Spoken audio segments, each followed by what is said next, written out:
Hai siswa kelas 9A, jumpa lagi dengan saya Ibu DL ya. Saya kembali akan menjelaskan tugas lembar kerja siswa yang ada di rumah. Ada dua gambar, yaitu gambar yang pertama menentukan organ-organ reproduksi perempuan atau wanita. Baik, langsung saja perhatikan gambar organ-organ reproduksi perempuan. Gambar A, yang ditunjuk gambar A yaitu sepasang ovarium. Ovarium itu disebut dengan indung telur, berfungsi untuk memproduksi sel telur dan juga untuk memproduksi hormon kelamin wanita yaitu estrogen dan progesteron. Itu gambar A. Gambar B adalah tuba fallopi atau ovidum, yaitu berfungsi untuk tempat terjadinya fertilisasi dan sekaligus menjadi saluran sel telur yang keluar dari ovarium menuju ke uterus. Bagian C yaitu fimbra, berupa tangan corong ya, untuk menangkap ovum dari ovarium menuju ke uterus, yaitu saat terjadi ovulasi. Oke, bagian D yaitu rahim. Rahim itu sendiri ya, fungsinya adalah tempat berkembangnya janin atau embrio. Selanjutnya bagian E yaitu lapisan paling dalam rahim itu adalah dinamakan endometrium.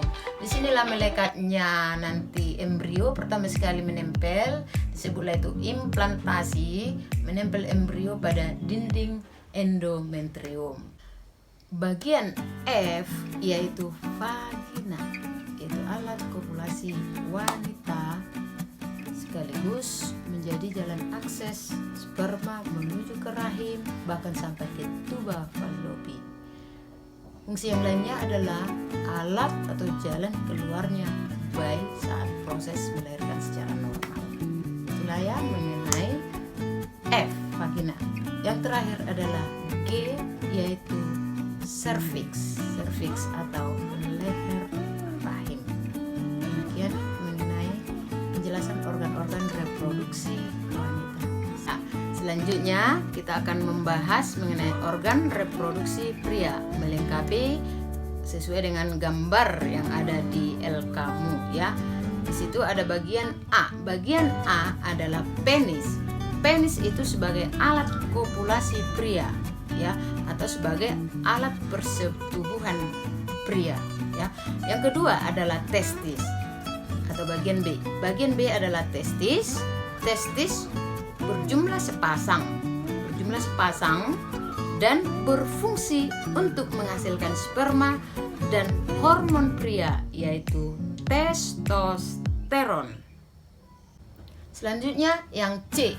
C adalah skrotum, berjumlah sepasang. Kalau tadi testis berjumlah sepasang, skrotum juga sepasang tentunya ya.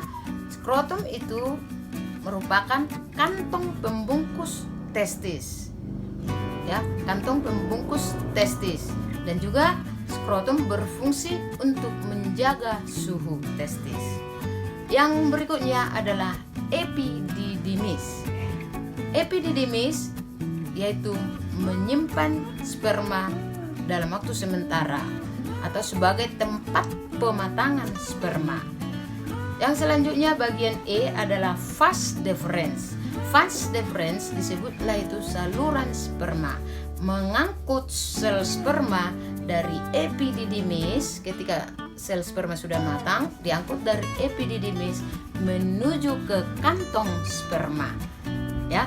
Kemudian uretra, bagian F, uretra adalah saluran sperma atau saluran sekaligus saluran urin, yaitu mengangkut sperma ataupun urin keluar dari tubuh si laki-laki. Berikut bagian G, vesicula seminalis atau vesica seminalis, yaitu tempat sperma dikasih nutrisi atau diberi makan ya. Kemudian kelenjar prostat berfungsi untuk mengeluarkan cairan yang melindungi dan menutrisi sperma. Di kelenjar prostat inilah bermuara atau bertemu saluran urin sekaligus saluran sperma.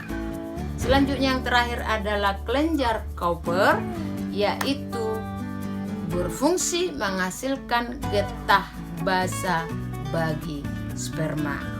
Demikianlah penjelasan tentang organ-organ reproduksi pada pria atau laki-laki. Terima kasih.